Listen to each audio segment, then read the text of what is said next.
Welcome back to the Ripple Effect Podcast. I'm your host, Steve Harper. I am still buzzing from this interview that I had with today's guest, Ileana Garcia. Ileana and I connected maybe 2 years ago.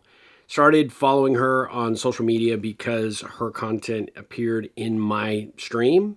I don't know if it was the genius of the algorithm, luck of the draw, but I'm so grateful that it did. So this company, it was through Recruiter. So it's been like 8 months going on 8 months at this company. And then before that, I sold executive coaching on a software platform. It's an awesome product. So it's like virtual sessions with a leadership coach, and you could do it for your C-suite all the way through individual contributors. And then before that, I sold some recruiting tech. And I did that. I was in kind of the recruiting and staffing software space for a long time. And then before that, I was in staffing. Okay. So I used to do tech staffing for many years. And then I moved over to the software side, still in the HR ecosystem. Yeah. I thought I was selling a platform, but then you get on the phone with someone and they're like, well, what if we want to do a plaque and engrave it? What kind of vendors? And I have to get, I'm like, now I'm selling plaques? Actually, oh my God, I just realized that. Okay, that's an aha moment for me because that's what it is. I'm getting into like, I'm selling plaques and gift cards, and I thought I was selling like a system of behavior change. That's literally, yeah. I'm writing that down so I can tell my friends that we have a group text. Oh, that's awesome. Because I'm trying to figure out because I'm really good at net new, breaking into accounts, landing big deals, like doing enterprise sales. So I'm what I've done, most of my career. But I feel, I don't think, as I think about it, I don't know that this job is playing to my strengths. Yeah. Because this is more like a lot of minutia, almost like academic, like you're doing a final paper for college all the time versus the stuff that I'm good at. So Ileana talks about going through divorce and the challenges that she's encountered in sort of resetting her life at the age of 50. And she has such a comedic take on all of the things that she has experienced. She is incredibly insightful. She is truly authentic. And she is someone that once you see the energy and just the way that she is, I think you're going to be as blown away by her as I have been.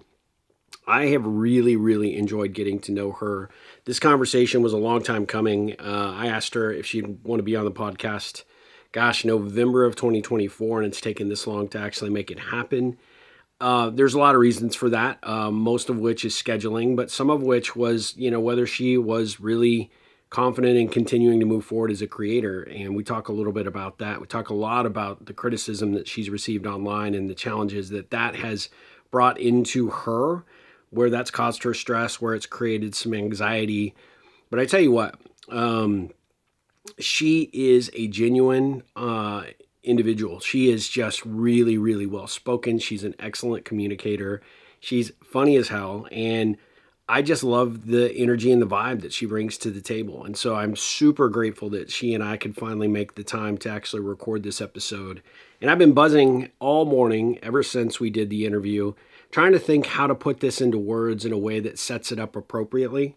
And honestly, she is someone that probably doesn't need a whole lot of introduction. The minute you start to hear her speak, you're going to be like, yeah, I know why Steve rippled with her, because she's cool. She's good people for sure. And I'm super grateful she agreed to be on the Ripple Effect podcast. So with no further ado, let's dive into this interview with Ileana Garcia, or as she likes to call herself, Lily in the Streets.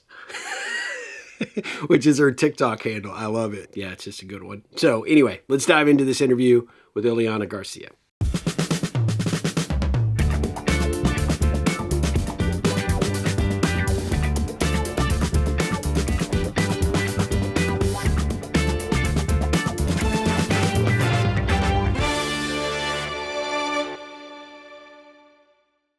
I am super excited for this interview because I have been after Ileana Garcia for quite a while to come on the Ripple Effect podcast. And Ileana, welcome to the show. How are you doing? I'm doing well. Thank you. I am super pumped for this because we've been trying, I think, since November of 24 to try and book this, right? And I know that you have had some really amazing experiences since we first engaged, but just so my audience knows, part of the reason that I initially reached out to you is I like authentic people online. I feel like there are so many people that are out there that are putting on airs and trying to, sort of be the influencer and the hustler and building a brand. You just get on and you really give some very simple but powerful truths about what you've gone through at this stage of your life, going through your divorce, sort of figuring out the whole dating scene, all things that we can dive into and talk about. But the thing I just was most impressed about is just your authenticity. And so I wanted to start there because I feel like you really, I really wanted you to know and hear that it wasn't because any other reason other than the fact that I think you're actually putting out some just amazing content and you're just so entertaining to listen to and learn from. So thanks for what you do out there. Thank you so much for saying that, because oftentimes I'm like, why am I doing this? And I've given it a lot of thought, like there's different versions of why I first started doing it. And, part of it was to vent, or because I was just floored by what my world had become after I got divorced. But I think it comes down to just, I also like to entertain. Like, I think I'm a goofball. I think I don't take myself seriously in the least. I couldn't put on airs if I wouldn't even know how to do it. I don't know how to be anything but who I am. So if I can make people laugh, because if I can make myself laugh watching something that I recorded, then it's almost an entertainment. I'll watch myself. And then if it helps people, that to me is also really, really meaningful. Yeah, I think when I first discovered your content, I went back to those early day videos and then came forward all the way. And the thing that I really recognized and admired the most, because it was not the case for me, I hated seeing myself on camera. I'm like, oh my God, nobody's going to care what I have to say. But you had that confidence from day one. And I think it just showed. I think because you were talking about a really difficult and honest, topic that I think a lot of people, they don't really know how to put that into words. And you do it in such an entertaining way. Things that you've experienced on the dating scene, different ways of interacting, obviously with your ex, and the fact that you're continuing to maintain a great friendship there. I think that's amazing. I think that's motivation for a lot of people. I've turned a lot of my divorce friends onto your content because I'm like, just trust me. All you got to do is watch one video and you're going to be hooked because she is just that amazing. But I think from the very beginning, you started as just the authentic version of yourself. And I think that's awesome. Where did the motivation come from to just get going, like on, social media in general? So I think the motivation, so I used to, be pretty active on Facebook. Obviously, we all started on Facebook years ago, but then kind of shifted over to Instagram, just my personal account. And I would do these things where, for Instagram stories, when they first started, I think honestly, to entertain myself, I would be on the train and I would see something wild, look at this guy. There was one where it was two guys on a Metro North train and they were in the seats that face each other and their knees were almost overlapping because one guy was so tall and the other guy squeezed himself in. And I'm with my phone, not showing their faces, but I'm oh my God, this is happening. And I was, and now the guy's getting mad. And then you see the guy getting mad and then they exchange words and they get into an argument and you hear them yelling. So I did these little snippets and then I strung them together for an Instagram story with captions where I'm you guys, and I would do stuff like that, or I'd be in an airport or just different things where I would do kind of and even during COVID, I did a lot of them where I did this one that I'm personally proud of where I had ordered some, I don't even know why, some fitted little top. It makes no sense because COVID, we'd all lost our minds and I'm home and then I get the top and I'm why did I buy this? And I did a whole video of trying it on and being do I think I'm in the club? And then I did a fan blowing my hair with J-Lo music and just to make fun of myself. And I go back and watch it and I'm I'm so, it just makes me laugh. And I did it to make other people laugh. And really, I think I probably have an entertainer in me somewhere. Yeah. So I always thought, oh, maybe I'll try TikTok. But then I didn't really, again, it was during COVID and I'm I'm not going to get out there and do dances. So I always felt the more I started, and TikTok is really the platform where I put my content. I don't really do it I started on Instagram, but I didn't. I thought about doing YouTube. I just haven't. Yeah. I kind of, as I watched other content, I was like, people are really entertaining on here. Like they're creative. There's so many buckets. I was like, let me just try it. Yeah. And then, and then when I got divorced and I realized what the world was, I was like, we got to talk about this. Yeah. So that's long stories. That kind of, yeah, that's how I got here. Well, I'm glad you got, however got you here. I'm glad you're here. Let's just say that. Because as we were saying before we actually started recording, I think you have a second career as an entertainer, comedian, because you are, some of the things you come up with. I mean, I watch them like 3 or 4 times because they're just hilarious. Because things are so ridiculous. Yeah. So I find everything funny. I'm like that at work. I'm like that I'll be on a conference call and I'm like, just find. I think that's how I rely on humor, and Yep. I do find a lot of things funny, and I find myself ridiculous and the world ridiculous, and so I just talk about it. I'm just like, what happened? When you're seeing these things out in the wild, do you like write these things onto in a journal? Do you make a note of it and they're like, I'm going to go home, I'm going to record this? Or is it like, nope, I just remember these things and I'm just going to call them up? Because you seem to do it with such seamless ease in terms of the way you tell the stories. So sometimes for a few of my videos, I will think it out, like, okay, like try to remember what happened on that date or how did Yep. it, sequentially. For the most part, it's off the cuff where I'll know a topic that I want to talk about. Like I did one about things you can find in a divorced man's apartment. And I don't know where it came to me. Probably was in the back of my mind. And then like in the middle of the night, I might have thought about, okay, this might be funny. And then I'll, text myself just that, or I'll try to make a list. But then and I might try to think of like a few, okay, it's these, not that I've been in so many divorced men's apartments, but I've been in like 3 or 4 in total since I was divorced. You have a pretty good sample size right there, right? Yeah, it's like different demographics, different geographics. But then I kind of remember it as I'm going. And I think I'm in sales, so I'm used to like telling stories, Yep. and I'm just used to doing that kind of stuff. And so I might have a framework or a theme. I find that when I try to really script it out too much, it doesn't land as well. Like it doesn't feel, I tried to do it because I try to think about what would help other people. Like because there's so many things you don't know when you get divorced, and just from, I don't know, just like the tasks or how you approach it, just from like all the stuff that you have to do. And then there's all the emotional stuff. And there's so many layers to when you end a long marriage. And one of the things I thought about was, we lived in a really big house for 20 years, the same home for 20 years, and you amass a lot of stuff. You just keep like throwing it in the closet. And then it's like, well, how do you inventory all your stuff? And how do you decide who keeps what and and that whole process, I happen to have been good at it because I think that got me through it. So I was like, oh, let me teach people how to do this. And so I really kind of thought it out, but it didn't, I don't know, it didn't land as well. It felt too like I'm trying to be a teacher here and these are the steps. And I don't think that's my lane necessarily. I don't know. I think, there could be multiple lanes for you, because I do think that what you do, the advice that you give when you do get like really specific and serious about a particular topic like that, like that's a big one that I think anybody who might be going through a divorce or contemplating what happens if we go through a divorce, that's a big topic. How do we do that respectfully? How do we, separate where, it's kind of fair and equitable? And especially after you've been in the same place for as long as you were, right?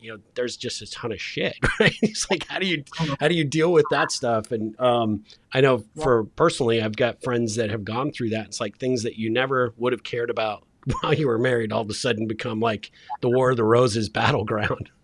So there, but I do think, you might have a second channel in you, which is maybe divorce coaching, or, helping people through that very uneasy time. Because I think, at least in my experience with the folks that I've worked with or people that I've coached, it gets your circle kind of gets small. It's not necessarily, expected, but, I talk a lot about your network and those relationships, but when you go through a breakup and, especially if you have a couple of friends, that can be a real challenge, because a lot of people don't know what to say. They don't know what to do. They don't want to pick sides. So there's not a lot of people that people can lean on for that kind of advice. And so just food for thought for the future and in all your free time, which you have none. So. But that's a real thing. I mean, I was It just is. talking to a friend last night because I have my core. I called them like my ride or die, ride or die, right? That's called. And there was like a crew of girlfriends that really surrounded me and just were there for, like picked me up, That's awesome. crying on, sobbing when I moved into my apartment. And then there's ones that just I used to see all the time that never checked on me, which was, so I was talking to one of our, the friend who knew all these people, and we were just like, wow, we didn't expect this person to, like, just marveling. And what I told her, because my friend had dealt with, she's a breast cancer survivor. And I was like, I think people don't know what to do sometimes with uncomfortable situations. And not to say it's the same thing, but I reminded her, I was like, you said there's people that didn't know what to do when they found out about your diagnosis. And she was like, yep, like and I said, I think people just get uncomfortable confronting difficult things sometimes and they don't know what to do. So they do nothing, which is worse. Yeah. So I do, as disappointing as it was, I also understand that they probably just didn't know what to do with me or what bucket I fit into. But it's still, yeah. And it's funny because I'm going to a party tonight, and I asked, I was like, are they invited? Because I started feeling a little like, oh God, I hope, this one particular, and they're not. So I don't have to deal with that. So. Yay, right? That's good. Yeah, one less thing to stress about. Right. The last thing I need to do is like a confrontation, like a Real Housewives moment. You weren't there for me. Like, but just in case they show up, you should have your phone ready because that would make great content. Yeah. Pop them off. I love that. The Real Housewives moment. I think that would be, yeah. They get me through all the stuff. Funny enough, because I know people like rag on the Real Housewives. I'm a massive Bravo fan, but one of the things I like about those shows is it's women my age, or, now they're leaning a little bit younger, but there's a lot of women like in their late 40s, 50s, and a lot of them have gone through divorces, and you see it, and I'm like, and sometimes it hits, like it really hits very close to home, where it almost makes me sad to see it, where I'm like, oh God, like it's kind of a sick feeling when you see them going through it, because it's very close to home. Sure. I mean, you can identify with that, and you know how challenging, and they're doing that like in front of the cameras a lot of times. And, and then if they happen to be someone of note from the show, right, then you have, the paparazzi, and you have, all the rags that are out there. And of course the internet, just, the internet is a brutal place, as you've experienced at certain times. Yeah. What do you think it is? I mean, I'm curious, just because I don't want to get super serious on this, because I've got a lot I want to talk to you about. But what do you think it is about the people that sort of don't know what to say? If you had advice for someone that was like, oh gosh, maybe I'm that friend, maybe I'm that person that's not stepping up for someone that's going through something like that, whether it be a health diagnosis or a divorce, what do you recommend that they do it? To show up as best as they can for that person. So I could say, like, I know what I do when I am in that. I think the first thing is acknowledging it, not pretending. And obviously I'm an open book. So almost treating it as that, like, this is really tough what you're going through. And I'm so sorry you're going through this. And that must be really hard for you. How are you doing? How are you feeling? Or whether it's even asking them, maybe they don't want to talk about that, but acknowledging what that challenge is, what that person is facing. And there's a couple of things that a few friends did for me that I really remember. And it's when I first moved into my apartment, and that was the most heart-wrenching, probably one of the most heart-wrenching moments for me that whole week. So two of my girlfriends were chatting with each other, and they had decided, okay, you're going to go this day and I'm going the next day. And one of That's awesome.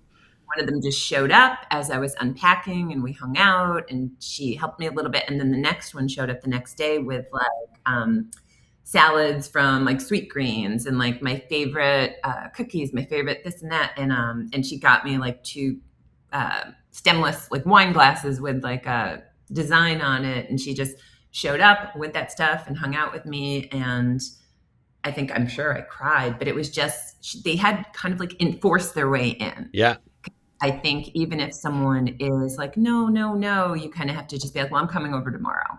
And just bring it. And instead of getting permission, almost shoving your way in sometimes, because people, it's hard to accept help or even to know you. I would not have known I needed that, but they knew it. So I would probably say err on the side of over inserting yourself and don't run away from the difficult thing that person and just, just keep telling them, like, my sister-in-law and my brother were amazing. They were, they same kind of thing. Like, we got you. Yeah. Over, invite them over, Yeah. bring, recognize that person may want to still not to be excluded and isolated. Sure. Oh, that's excellent advice. I'm a big believer that, when people show up in those really life defining moments, right, that's where those ripples actually happen, right? And they are life lasting memories that occur. And you make an indelible mark on somebody's heart and show that you're a true friend when you can do it in that manner. The two friends that did that for you, definitely what I would call ripplers for sure. That, they knew, and obviously your sister-in-law and brother as well, just being there for you to say, hey, we've got your back. Right. And we're here in a pinch. You want to give your two friends a shout out, maybe on the podcast, feel free to name them if you want. Jen and Allison. All right. Yep. Those were my girls. Amongst, I had a crew of probably like 8 to 10 people that I let them know. It's like, you guys are my ride or dies. Yeah.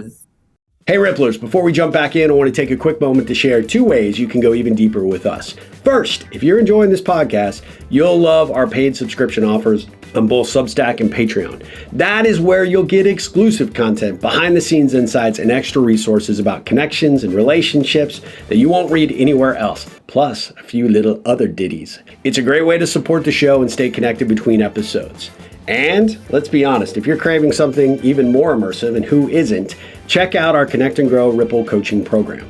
Man, this is a full year of coaching, content, and community designed to help you become a more engaged connector and leader in both life and business.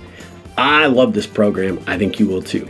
You'll join a vibrant community of like-minded Ripplers to gain access to master classes led by dynamic experts, including me, attend live workshops, group coaching sessions, and get the accountability and actionable strategies you need to build more meaningful relationships to create an even bigger ripple effect out there in the world, which who doesn't want that? You can find the links in the show notes to sign up today. Hope to see you over there. Ripple on. But I'm curious, give us a little bit of background about how, what's your origin story a little bit? Tell us a little bit about where you grew up and kind of how you became the awesome person that you are. Because you are, you definitely have resilience and tenacity and all the things. And obviously this was kind of a life-defining situation for you to go through the divorce. But surely that awesomeness comes from somewhere, you had to, come from either a good upbringing or learned it along the way. But tell us a little bit about, kind of how you became the superhero that you are. Thank you. If I were a superhero, I don't even know what I would call, like some ridiculous, like lunatic deranged. Thank you for saying that. And, my parents were both born in Puerto Rico, and they both came over as children. So my mom was 3, my dad was 8. Oh, nice. South Bronx. I was just with them this week where I was at their house and we were like looking at, my mom was like, look up, her old, I forgot, like Crimmins Avenue and St. Mary's and Beck Street and all these streets in the South Bronx where they lived. And we were looking at the buildings and stuff. So I come from, moderate origins. They, my dad was a school teacher in the South Bronx. My mom was a secretary. And I was born in Manhattan, lived in the Bronx, and then we moved to Westchester, where we live now in New York, where I live now in New York. And my parents still are. So I grew up in an area called Greenburgh, which is part of White Plains, part of Westchester County, and was just like a wonderful, really wonderful experience. Very like diverse, just, I think that's a big part of foundationally of what made me what I am, where it was just like, I went to a high school called Woodlands High School, which a lot of people would be like, oh, that's a rough high school. You get stabbed in the hall. Like they would just, because it was ethnically diverse. And it was like the most magical. It was an amazing upbringing. That part was great. So I think I had really strong foundations. My parents are incredible people. I think, thankfully they're both still with us and they're healthy and very much in love and together. I have a younger brother who I call him Baby Carlos, but he's like bigger than me and louder than me. And because we're so similar, like we're both ridiculous people, but we're also like business people. Like we make no sense, but he's the greatest. So I have a younger brother I was very close with. So I had, I think, a really great foundation. And then I went to, I was always really well in school, and I ended up going to Penn, UPenn, and I had an equally great experience there. But, it was tough. Like you had to, I think part of it is being raised by a school teacher, especially, my dad is larger than life and was very intentional about like, do your best, like push yourself. Like, and so I was raised for really, really high standards, which there's good and bad, because then I hold myself to those standards sometimes, and sometimes it's unrealistic. And then there's all sorts of other things. But, so I think I just had a really great foundation. And then I, got into sales early in my career, and that's the career I've stayed in. And I lived in Manhattan for a long time, met my ex-husband when I was in my mid-20s. We were friends, good friends. I was engaged to someone else at the time. Like we were just buddies for a long time. And then we ended up getting together. I got married at 27, stayed in the city, and then we bought a house in White Plains and moved the week before 9/11, wildly enough. We were out of Manhattan. Yeah, which is crazy. And was married we were married technically for 24 years, but we had separated at the beginning of 2020, right before COVID. Okay. And I had let him know. And, I said, I'm not happy. I want a divorce. And even that's still hard to say. Yeah. And then COVID happened. And then we ended up staying in the house for another 2+ years. As cohabitating, yes, as you figure it out. And I had my separate bedroom, and we have a son who is 22 and amazing.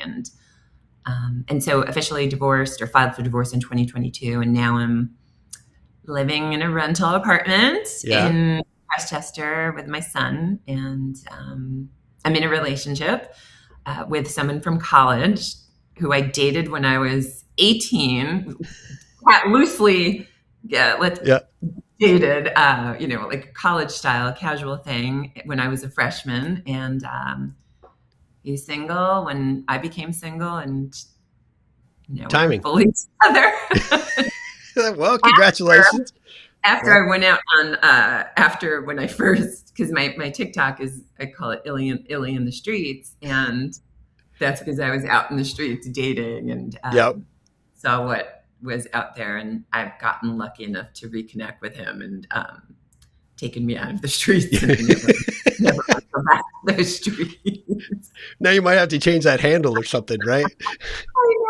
I know, Alien. I don't even know. Yeah, I think your handle is hilarious. I just loved it. I think it's awesome. Like she's out in the streets. Like, no, you're not. Like 52. Like, shut up! Oh, I'm out here in these streets. Like, shut up. Go inside. Nobody wants you out here. Close the door. I don't know if those are comments that you're making for yourself or you're reading the comments, but just don't do that. It's so dumb. All of it's so ridiculous. We need more of you in the streets. I think that's the thing. Well, that's the unfortunate part of, fortunate, because I had kind of been at the end of my rope at the beginning of 24, I think. Yeah, in the beginning of 20. What is time? Yeah, beginning of 2024. I had like gotten on the apps and I had like 3 dates in 2024, and I was like, I'm done. Like I cannot. You are done.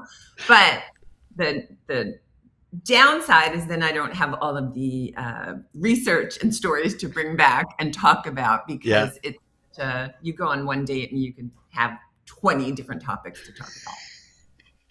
Like what you find in a divorced man's apartment. I mean, and I'll tell you what you find. You find they always have a big desk.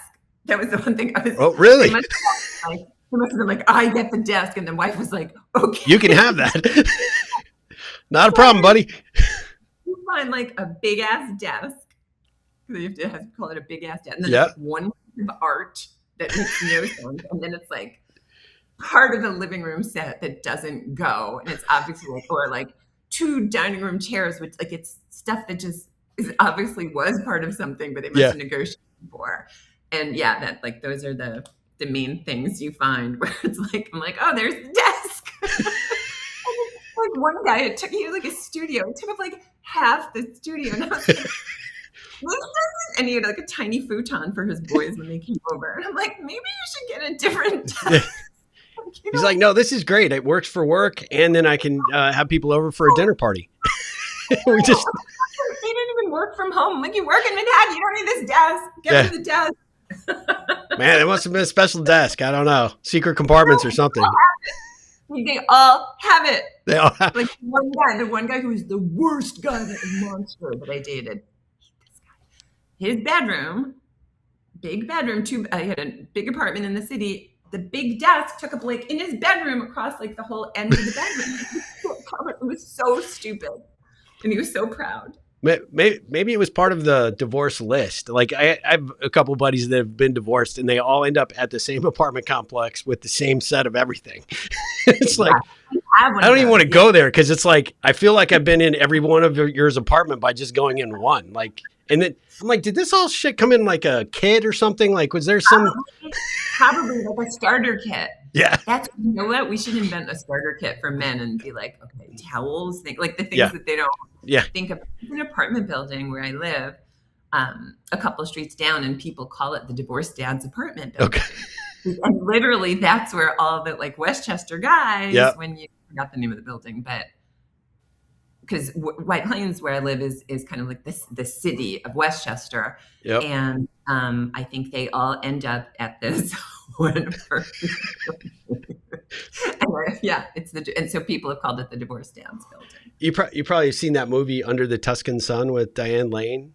Yes. Yeah, and she moves into the apartment after the divorce. I mean, she was going to take everything, and she takes nothing. And then she moves into this apartment next to a guy who cries all the time. And she has a bang on the wall, like, shut up. Like, and then she's like, I got to get out of here. This is just like, I'm going to Italy. You know? I mean, I need to go back to, but it's funny because as you're talking, I'm like, oh, maybe I should go back to that movie. But there's something about, and it's, it's 2026. So I'm going on 4 years of being moved out.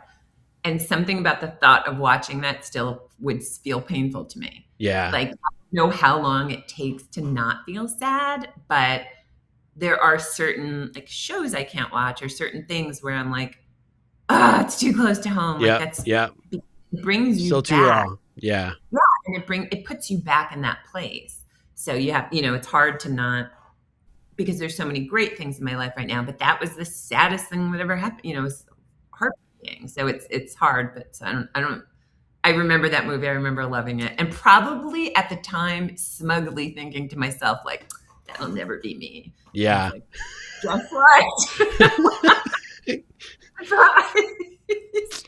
Well, everything happens for a reason, right? I think you're probably off to better things. Hopefully, I know it's painful, painful chapter and painful to talk about, but at the end of the day, I mean, you've turned it into something pretty amazing, I think, for a lot of people out there that follow you. I mean, you have a bajillion followers. Are you monetizing that at all? Like, are you able to turn that into like anything? Yeah, I think about that a lot. Because you do, I think once you get, probably once you get to like 10,000, I don't remember what the threshold is, then you could become part of the, I think they call it like creator rewards program on TikTok. There's a slight, like tiny monetization of views, but it's nothing, it's nominal. But you do start getting contacted once you get higher, and I'm at the, above 50,000 now, and brands will reach out to you, but I don't know. I know I probably shouldn't care, but I feel funny about, I don't know. I would feel funny being like, here's my, whatever, even though I am the kind of person that when I like something, I tell all my friends, I'm like, oh my God, this is the best thing, you have to buy it. So I don't know. And then it's funny. I have a close friend who has a clothing store that I love. And we were talking, she had on her social, she had this dress. I was like, do I need that dress? And she was like, she said, yeah, I should order it for you. And she said, I should have you do a post. And I was like, I would do that in a heartbeat. Like, I love your store. I love all the stuff like that. I would do it in a Yeah. heartbeat.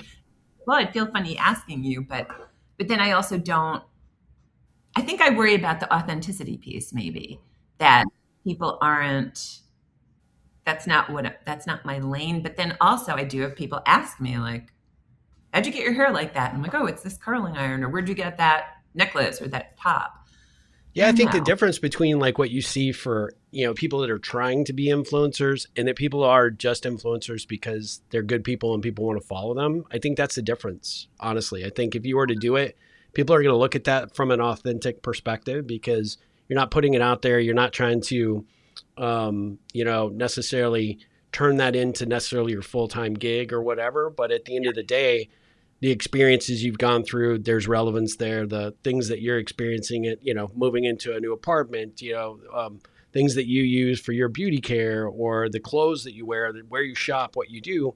I think those are all things that I think people that are following you for their authentic reasons are going to like gravitate to anyway. So I would definitely think about it because I think you would have a natural a succession plan to do such, and because you do come across as someone that's just not a poser. So I think that's a huge value.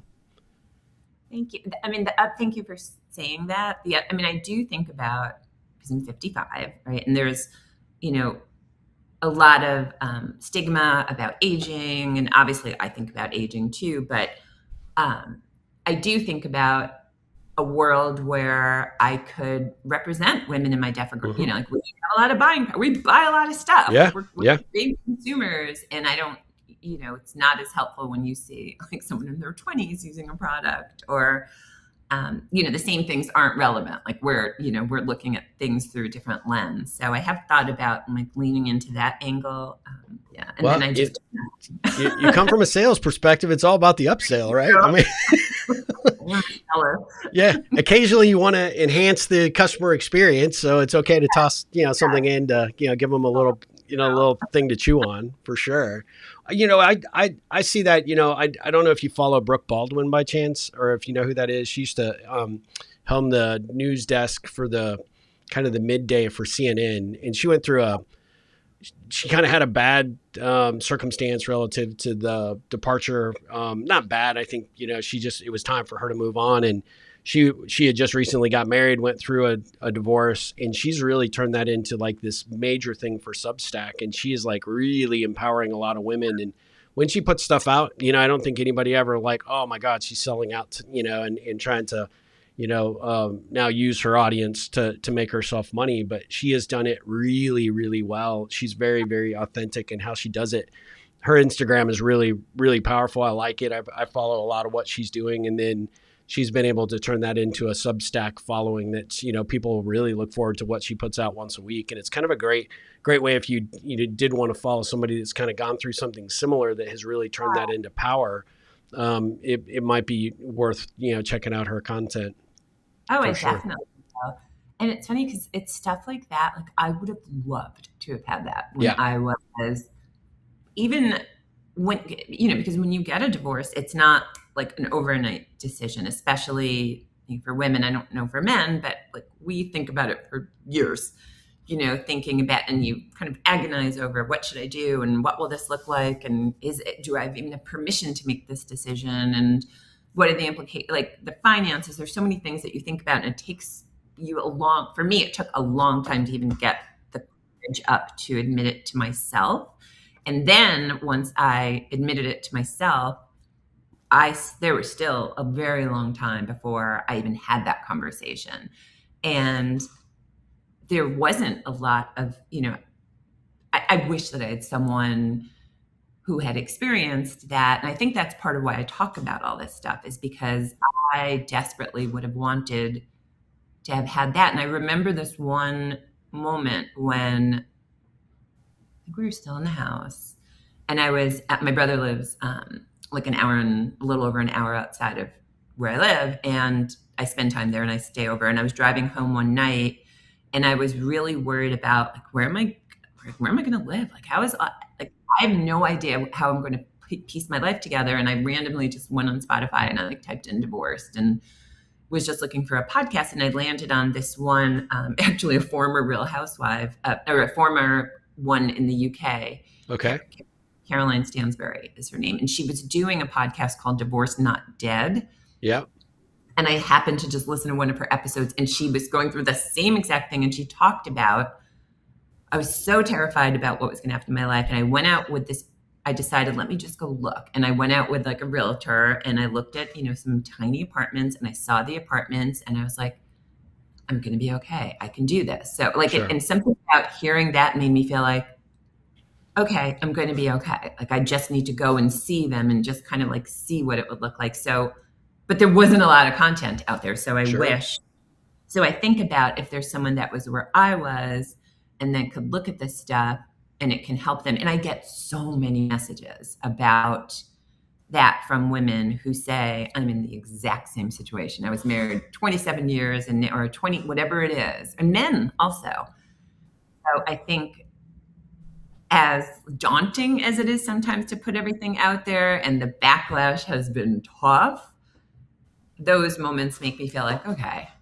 this is helping someone out there, and that feels nice because I think about that one little thing on that one podcast, how that helped me. Well, two things that you should do. You should really pay attention to that because you actually are serving a need.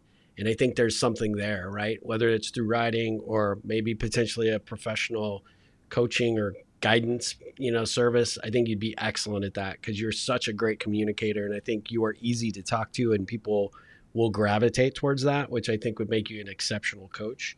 But the other thing that I think that is really important to consider is the fact that, you were inspired by that one particular podcast. You should reach out to her and tell her, how much that meant to you at the time. Because those things really, if you think about it, like all the messages you get, that's reaffirmation for you that you're doing something really good. You're making an impact, but it's also a good way to maybe start a conversation with someone that's really had a hand in creating a positive ripple for your life. And I don't know, I'm just a big believer. I mean, sales, it's all about, connecting and engaging with people and finding ways to really set yourself apart. And it's not like you're coming to her like, hey, bring me on your podcast or help me out or whatever. It's like, hey, I just want to legitimately tell you, what a difference you made at a really pivotal time in my life. Well, it's funny. I went back, I tried to find it and I can't find the one. And now she's rebranded it because I would have shared it out with other people. But no, that's a good idea. I'll do that.